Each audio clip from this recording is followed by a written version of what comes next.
So this is now episode 32 of Bodybuilding and Business. Got quite a few bits going on today. Bear just had a fresh trim. He knew we were filming today. I've got the new shorts coming down, the new t-shirts coming down, sample tracksuits.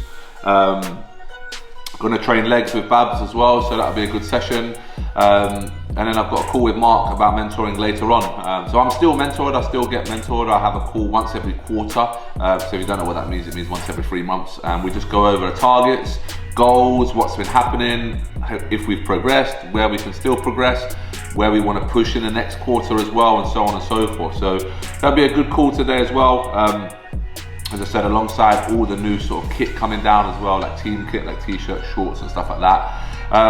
And yeah, big leg session. I'm also going to delve a little bit more into how a gym actually makes money and how much money a gym makes. So we're going to look into Ashford, and we're also going to look into the new gym at Herne Bay and sort of see what we make on a monthly basis, because a lot of people sometimes think that gyms aren't profitable, but I'm going to show you today that they can be highly profitable if you get the right gym in the right location and so on and so forth. So I'm going to speak through that today as well. But first, I have my pre-workout meal, which is standard.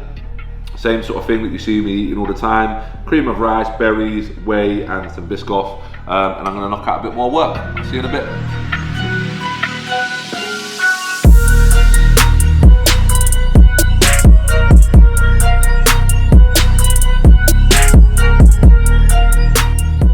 So I'm going to talk through about gyms being profitable, because I get the odd question about, you know, is actually opening a gym profitable, because it costs so much money to actually open a gym, to put down the deposits, to fit it out, to get all the kit in there, to staff it and so on and so forth. So I'll just put down here some rough incomes and some rough outgoings to what it actually takes to operate a gym. So these figures are the figures as of now, okay? So you have to think that the gym in Ashford is almost 5 years deep. It's 4.5 years deep. So we spent a lot of that time actually losing money. But I'll give you the figures now. Obviously, we're 4 years deep. So obviously, with that, take away the initial investment. The initial investment for Ashford was around about 300k, a little bit cheaper than Herne Bay just because of the way that the gym is. And we've constantly topped up with new equipment and stuff like that. But as of today, where the gym stands today on a month-by-month basis, so we have just shy of 800 direct debit members, and that direct debit total will bring in and around about £24,000 a month. So that's 24k in direct debits alone. That's what we call a fixed income, because those people are all on contracts, 12-month contracts and so on and so forth. So we have a fixed income of around about 24k. We rent one of the rooms out in the gym as well, so that's another fixed income of £400. And we have one PT in the gym, which is another fixed income of 400 quid. So round that up, it's around about 25k of fixed income per month. Our variable income, which obviously, hence the name variable, goes up and down, is anywhere between sort of 11 and 14k a month. And that might be things like water, pre-workouts, when people buy t-shirts, when people buy jumpers, day passes, and so on and so forth. So that's around about between 11 and 14k a month. For example, in months like January, it's a little bit higher because people start their diets, they want to buy products, they want to buy new t-shirts. After Christmas, they've got a bit of money and so on and so forth. And in months like December, it's at the lower end because people are not coming to the gym as much because it's December, and just simply because people are not spending money on protein shakes and because they're saving their money for Christmas. So that might range between sort of 11 and 14k a month. So those are really the incomes that we have coming into the gym. So at the upper end, we might earn sort of 38k a month from the gym. That's income, that's not profit. And then the lower end, we might earn 35. So generally there's between sort of 35k and 38k a month coming into the gym. Again, if you work that out on an annual basis, I can't work it out off the top of my head, but it would be around about £370,000 at the lower end, and at the higher end, more like 425 maybe per se. So 425,000 coming into the gym. The outgoings that we have, okay, so the outgoings that we have for the gym. So again, we have fixed outgoings and variable outgoings. In terms of the fixed outgoings, the highest fixed outgoing that we have is staff. So that's the highest fixed outgoing that we have, that works out around about 5k a month. So generally with the staff, they're paid at the end of the month, but the whole staff, including the cleaners, the manager, the staff that work in the gym, the apprentices, that's around about 5K a month. So that's an expense there. The second biggest expense is the rent. That's at 4,325. So let's just round up and say 4,500. So rent and staff, there you're looking at around, again, 9.5K. Let's just round up and say 10K. You're looking at your rates as well. That's another couple of grand a month as well. We haven't had to pay rates recently because we were a gym and gym's got a recession during COVID. But that's going to be another 2K. So that's now taking that out, going up to 12, which is another fixed overhead. The other fixed overheads are things like waste. You have to have, legally, you have to have a way of disposing of your waste as a business. That's £230 a month for us. Insurance is another £400 a month. Electricity is another £600 a month. Phone is another 20 quid a month. Internet is another £100 a month. And an accountant, again, is another couple of £100 a month. So that, again, in total, like all our total outgoings, from accountant to phone to rent to rates to bottles of water to protein shakes to internet to waste to staff, is around about 15K a month. So that's all our outgoings, is around about 15K a month. So if you look at that, that's all the outgoings and versus all the incomings. So all our incomings are around, if we just take the lower end, it's around about 35K that our lower end is, and that's our incomings, 35K, and our outgoings is around about 15. So it gives us a profit of every month at the moment of around about 20K a month. What people don't realize is that we have to pay 40% of that away straight away. So we lose 40% of that. And then we're obviously left with, let's just per se, 40% of that. We just say 10K, 10, 12K a month that we're left. If we buy one piece of new equipment, it's going to be around about 4 or 5K. We've just spent 50K on brand new Prime and gym shop stuff. So that is 6 months worth of profit that we've spent all on new equipment. And anybody who comes to the gym in Ashford knows that we are constantly buying new equipment. Like that gym, in terms of where it's at now, is so different to where it was when we first opened. And the initial investment to first open that gym was 300K. And now we've put so much money back into that gym, it's obviously a lot more profitable per month, but we're still putting so much more money back into that gym. We've just got it repainted, we've just built the barbers, we've just bought 50 grand's worth of new equipment from Prime and Gym Shop and so on and so forth. Because a lot of that equipment is plate loaded, we've now had to buy a load of new plates. So again as well, like the monthly profit on that gym always gets eaten into massively. So you might hear that figure of, shit, you make 20 grand a month from the gym. That wasn't always the case, trust me.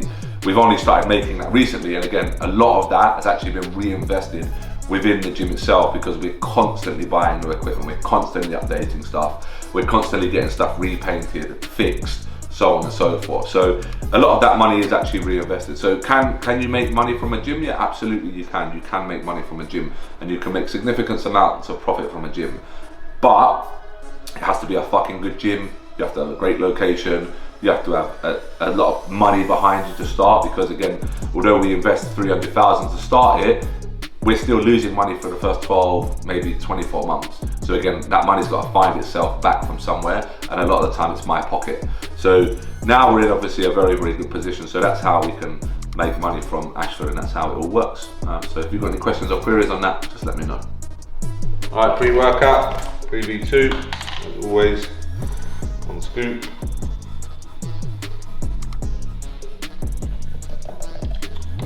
Got the best pump product back, the Go Pump.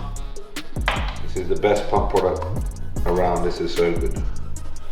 This is painful pumps, this is. One big old scoop of that. Get my EAAs.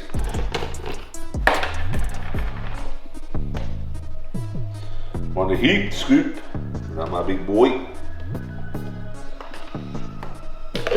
And unfortunately, I didn't have any complete strength fluid to me, so I got a reflex one. No discount code to reflex, unfortunately. Only LRF 10 for complete strength. Put it in there, nice 10 grams. Good to go. Get that in about 30-40 minutes before I train. I take my pre-workout quite early actually. I didn't take it straight away and then train because I always feel a bit sick on it. So yeah, have this now and then I'll go train in a bit. So I've got a hamstring dominant session today. Start with a standing hamstring curl. Standing hamstring curl is a really nice movement because you can go from sort of fully lengthened to fully shortened in this one movement. Sometimes you can't do that on like a seated hamstring curl. You can do it in a lying hamstring curl as well, but it's a bit of variety. And it's really, really isolated, this movement. So we're going really from fully lengthened to fully shortened. So we've got a really nice squeeze at the top, super isolated movement, and a great movement to start any sort of hamstring day would be a standing hamstring curl. It's just unfortunate that a lot of gyms don't have a good standing hamstring curl. So this is a nice movement to start with.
If you can do 6 reps on this full stack with good form, I'll give you lifetime free membership at LRF. This machine is fucking ridiculously heavy. So when you're spotting, it's only ever really light spots. Shouldn't be ever taking a weight off of somebody completely. Just a very small touch at the end of the rep to help them finish the rep. Shouldn't be ever taking that weight completely off the person. They should still be controlling the negative. It's just that final little touch to help them finish that rep.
So very rarely, if ever, will our load all at the extreme, so whether it be the extreme lengthen or the extreme shorten. But here, for example, on the hamstring, your hamstring is so strong in a fully lengthened range. So here, I'm looking to load that fully lengthened range, and obviously it backs off as it goes down. So I've got all my load here at the top on pec 3, which is where my hamstring is fully lengthened, because when my hamstring is fully short, it's very weak. So here, for example, we put the load, which helps our strength profile and our resistance profile, which is here all at the top.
When you're tall, the band is actually harder because it never actually goes completely slack, and when you drive away it's actually more extended, so it actually makes it harder.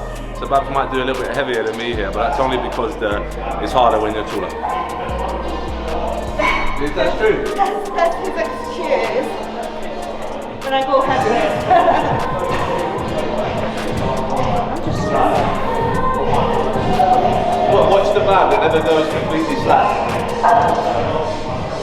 Well, the negative, it doesn't matter. It makes no difference. What about driving away though? What about this band? It's equally hard. Of course it's not. So maybe, yeah. Of course it's not, but the band's not flat. I'm still pulling. Don't worry, I'll still go heavier.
just finished a superset of hacks and lunges. Fucking horrible to finish with, absolutely disgusting. Pump is mad through the quads, but such a good finisher. Cell swelling on that is crazy, the pump on that is crazy. If you haven't tried anything like that to finish with, do like a superset or tricep or giant set to finish after a big leg day, unbelievable. But now it's gonna do some calves. Don't film that because it's boring, so calves now. So post workout now, had to shoot home from the gym quickly because I got a few bits to do this afternoon, so wrapped up there with a bit of carbs, but then shot straight home. I only live 5 minutes away from the gym. Gonna have my post workout now, which at the moment I'm having 2 turkey burgers and 3 bagel fins, so I have that now. So with this meal post workout, I actually take ashwagandha, which is here, and then I also take 3 GDAs. GDAs obviously are glucose disposal agents, so when I've got a high carb meal, it's useful to add in a GDA. And the ashwagandha is just to help bring down cortisol levels. So after you train, sometimes you can struggle to get food in, and ashwagandha is a really good supplement to use post-workout, so bring down cortisol levels and help you get that food in post-workout, because sometimes people are not particularly hungry after a really hard session, and that was a hard session today on legs. So I use the ashwagandha post-workout, just 500 milligrams, get that down before my food, and then my food goes down a little bit easier and quicker. And just use 3 of the GDAs with my carb meal, and again as well, works really, really well, just to help me get my food down and use those carbs effectively. So like I said earlier, I've got a lot of bits coming in today. We've got the winter shorts actually just come in here now. Look really nice, really good. All the fine detail as well, as always with LRF. These are the grey pair with the red. We've got the blue pair with the red here as well. Oh. Again, all tagged up, looking good, looking fresh. Then we've got some other bits coming in here. The knee wraps as well for the gym users. Of course, they're in LRF blue. Got those in there. And then we've got the wrist wraps as well.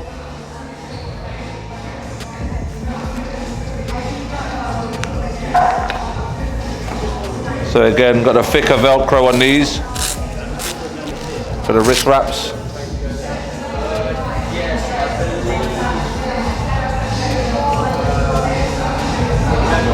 So you've got all the bits coming in here now. My man. So go through all of these. I get the boys to go through all of these at the gym. Make sure that everything's there. Get it all set up, ready to go. And that is it. All looking fresh. Fucking can't get this in, can I? That's what she said. Boom. There we go. Boom. So that's another episode all wrapped up now. I think that's, as I said, I think episode 32 now. So you saw the bits of the morning, see the leg session, spoke about, you know, the money a gym can make when it's successful and when it does well. See all the new bits that we're bringing out, like the shorts, which look really cool, the knee wraps, the wrist wraps. So yeah, they'll all be really good. They'll be released pretty soon. But yeah, thanks ever so much. Like, subscribe, again, all that good stuff. And we will speak very soon. Take care.